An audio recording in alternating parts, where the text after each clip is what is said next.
ராஜபாட்டையில் ரதத்தில் போயிட்டு இருக்கான். போயிட்டு இருக்கும்போது ஒரு பசுனுடைய கன்றுக்குட்டி வந்து அந்த தேர் சக்கரத்தில் அடிபட்டு இறந்து போயிருக்கு. அந்த பசு நாடானது என்ன பண்ணுறது, போய் மன்னன் கிட்ட நீதி கேட்கறதுக்காக அங்கே ஆராய்ச்சி மணி ஒன்று வச்சுருப்பாங்க, நீதி மணி. அந்த மணியை போய் அடிக்கிறது. அடித்த உடனே மன்னர் வராரு, மந்திரி வராங்க. வந்து இந்த பசுமாடு போகிற இடத்துக்கு போகிறாங்க. போனால் அந்த பசுநன்றி இறந்து கிடக்குது. பசுனுடைய அந்த மன்னருடைய பையன் கேரை நிறுத்தி அப்படின்னு நிற்கிறான்.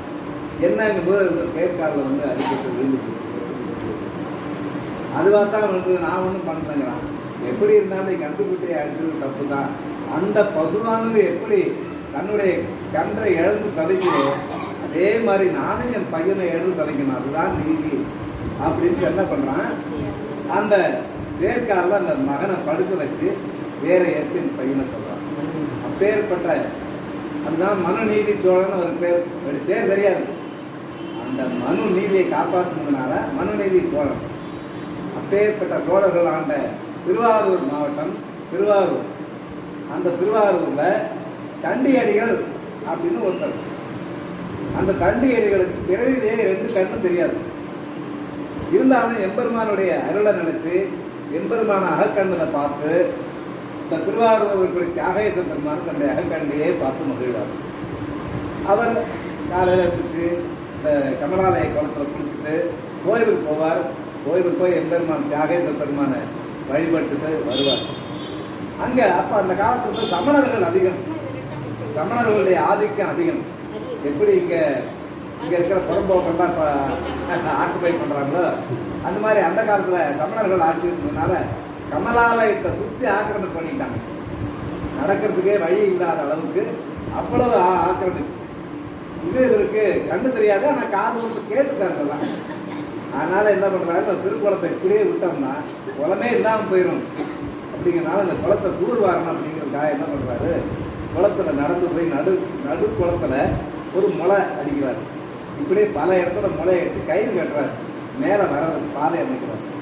அந்த மண்வெட்டி கடப்பாறையெல்லாம் எடுத்துகிட்டு போய் அந்த திருக்குளத்தை தூர் வாடுறாரு.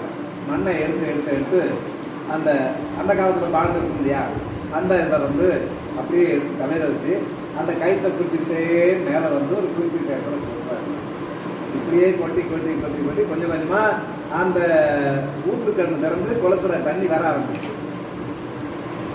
அப்படி இருக்கும்போது சமணர்கள்லாம் இப்படியே விட்டான்னா இவன் மொத்தமாக நம்மளை துறக்கிறவங்க கூட அப்படின்னு என்ன பண்ணுறான், இந்த மாதிரி நீ குளத்தில் இருக்கிற தண்ணியெல்லாம் அந்த மண்ணெல்லாம் எடுத்தோன்னா அதில் ஜீவராசிகள்லாம் செத்து போகும், இது ரொம்ப பாவம், இந்த காரியத்தை பண்ணாதே அப்படிங்கிறான். அப்போது ஒரு தண்ணி எடுத்து என்ன சொல்கிறாரு, இறைவன் எல்லா ஜீவராசிகளுக்கும் சாப்பாடு கொடுப்பார். கல்லுக்குள்ள இருக்கிற பேரைக்கு எப்படி இறைவன் சாப்பாடு கொடுக்குறாரோ அதே மாதிரி நான் எடுத்து போடுற அந்த ஜீவராசிகளுக்கு இறைவன் உணவு கொடுப்பார். அதனால் அதை பற்றி நீ கவலைப்படாதே அப்படிங்கிறது. உனக்கு கண்ணு தான் தெரியாதுன்னு நினச்சேன், நாங்கள் சொல்கிற காது கொடுத்தும் கேட்க மாட்டேங்க, காது தெவிடா அப்படிங்கிறாங்க சமணர்கள். உனக்கு அகக்கண்ணு தெரியாது, உனக்கு புறக்கண்ணு தான் தெரியும், அகக்கண்ணு தெரியாது உனக்கு. எனக்கு அகக்கண்ணு தெரிஞ்சு நான் தியாகேச பெருமானை பார்க்குறேன், அதனால் எனக்கு இது போதும் அப்படின்னு சொல்லும்போது சட்டமன்றத்தில் வாக்குவாதம் வந்தது. அப்போ இவர் சொல்கிறாரு, என்னுடைய கண் பார்வை தெரிந்தால் நீங்கள்லாம் என்ன பண்ண போறீங்க அப்படின்னு கேட்குறாரு.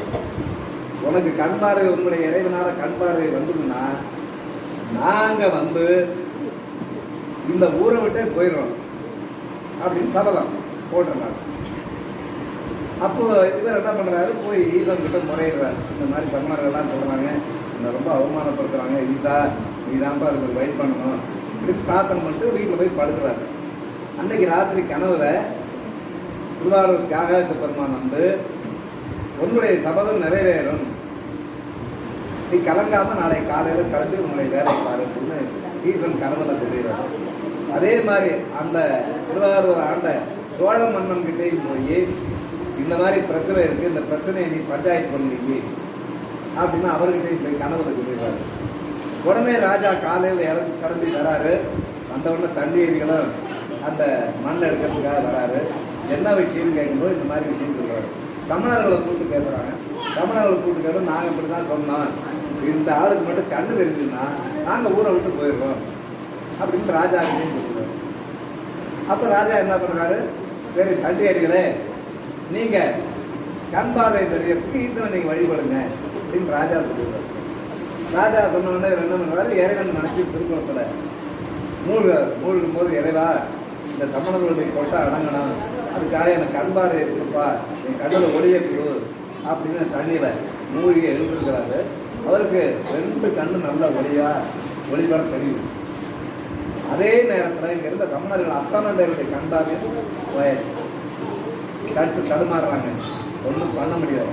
வேறு வழி இல்லாமல் நம்ம ராஜா நீங்கள் கொடுத்த உங்கள் வாக்கு பரிகாரம் நீங்கள் ஊரை விட்டு கிளம்புங்க அப்படின்னு அமைச்சர் சொல்லி யாரையும் துவக்கி வச்சுருப்பாங்க. தமிழர்கள்லாம் ஊரை விட்டு போயிடலாம். இந்த கண்டியடிகளானவர் மன்னருடைய ஒத்துழைத்தனால அந்த திருக்குளத்தை நல்ல முழுசா ஊர்வாரி நல்லபடியாக ஆக்கி வைக்கிறார். ஆக்கி வச்சு இறைவனுடைய வழிபாட்டுக்கு போய் இறைவன் நல்ல 2 ஆக்கண்ணோடும் புறக்கண்ணோடும் தரிசனம் பண்ணி அவருடைய காலம் முடிஞ்ச உடனே அவர் எம்பெருமான் திருவடி நேரத்தில் போய் சேர்ந்தார். அவருடைய குரு பூஜையானது நாளைக்கு பங்குனி மாதம் சதய நட்சத்திரம் நாளைக்கு. இந்த சதய நட்சத்திரத்தில் அவருடைய குரு பூஜை திருவாரூரில் ரொம்ப விசேஷமாக ரொம்ப சிறப்பாக நடக்கும். அதே மாதிரி எல்லா கோயில்களிலும் நாயன்மார்கள் இருக்கக்கூடிய கோயிலெல்லாம் ரொம்ப சிறப்பான முறையில் நாளைக்கு காலையில் நடக்கும். காலையிலே சாயந்தரமும் தண்டியடிகள் திருவடிகள்